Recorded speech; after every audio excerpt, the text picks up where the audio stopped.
everyone, it's Neil from Mindlocks again. Welcome to another video. After Mental Health Week 2020, we're now going to bring you probably a weekly video where we'll be discussing items to do with mental health until I'm allowed to start doing my challenge again, where you'll get updates in the weeks that I'm doing something. At the moment it's just really to fill the time, fill the space on the site as well, so keep following, keep commenting and liking everything. We really appreciate it here. So today we're going to be talking about seasonal affective disorders, or SAD, SAD. It's a type of depression that is specifically linked to the changing of the seasons and acute clock changing times, or jet lag or things like that, where somebody shows symptoms of depression purely linked to this. Now, there's various forms of it. Obviously, there can be vitamin deficiency, where the body's reacting to not getting enough vitamin D or melatonin and serotonin in the body, which can link to depression.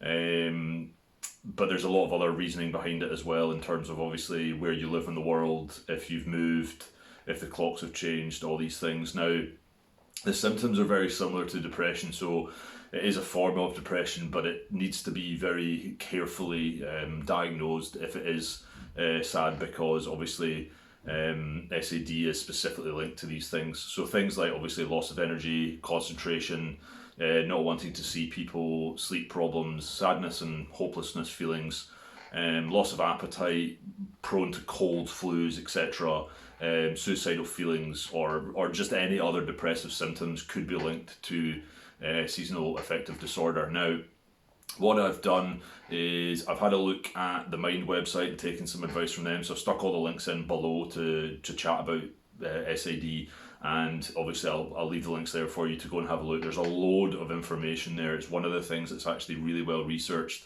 in terms of how to treat it and what the symptoms are. In terms of what causes it, the actual medical cause is slightly it's very peculiar. They don't know a lot about it in terms of specifically what causes it. However, the causes are things like obviously daylight time, in terms of how long you're spending in the day. Your body clock and your sleep patterns are really important as well. If you're not getting good sleep, it can affect somebody with SAD. Your melatonin levels, which obviously come from spending time in the sun, getting UV light, everything else.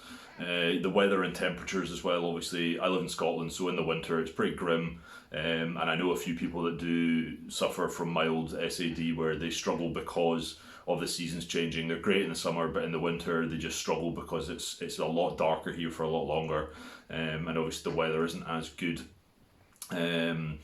The other thing is as well is people could potentially associate a particular time of year with a form of stress, whether that be a breakup, a traumatic event, or something along those lines.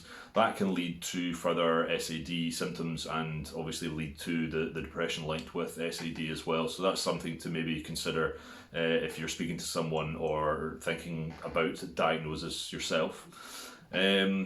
Cures then, so things in the winter time are getting as much natural light as possible, and planning ahead. Now, in planning ahead, what that means is, if you know you're coming into winter, plan yourself to get active, get activities, know that your sleep's going to be affected, so work on those. So prepare yourself for winter season coming.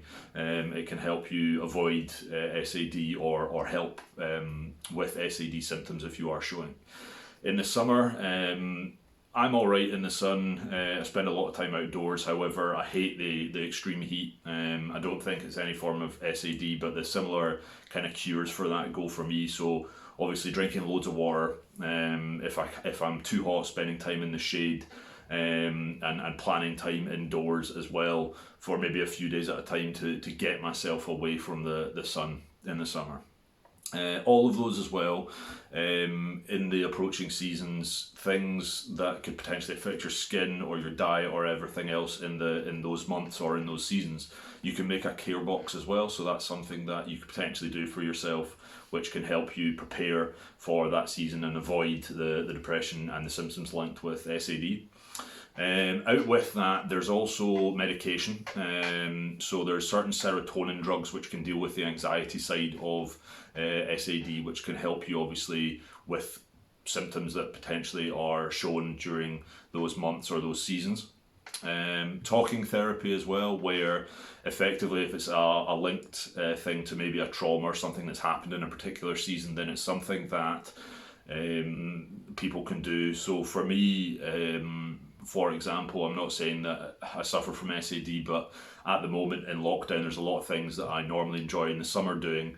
And what I'm doing is making sure I'm immersing myself with the people that I would normally be associated with, talking about the same subjects. It just keeps my brain in that kind of relative subject, which means that my brain's kind of engaged in it in the same way, brings up the same thoughts, produces the same chemicals in my brain, so keeps me from avoiding that and feeling worse. In extreme cases as well, there's light therapy, where if it's somebody who really suffers from lack of natural sunlight and UV, it means that they can get specific light therapies to help their brain basically trigger serotonin and melatonin in their blood and body. Now that's in very extreme cases, and should obviously always be used with doctor's advice and everything else. Now all these things, obviously, as I've already mentioned in many of my videos, are very much on doctor's advice, and it's something that if you feel that you are struggling with, that you should speak to a doctor about or get medical professional help. Me, myself, as always mentioned, I'm not a medical professional. It's just something I'm very aware of. I'm very close with a few people that really do suffer from it.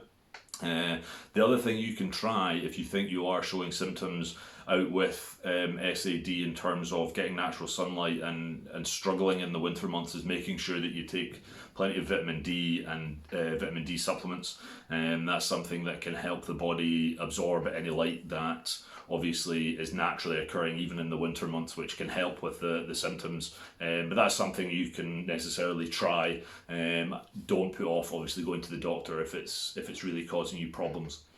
Now obviously I just want to say thanks as well to everybody for continuing to follow me and watching the videos and commenting the videos. It's really helped me. It's also really helping a few people that may not be public with it, but you don't actually realise as well. They've spoken to me and it's really helped, the fact that people have been so supportive. So thanks for that, and please keep that up. Okay, so obviously I'll drop another video in a week, so thanks for watching. Please like, subscribe and share.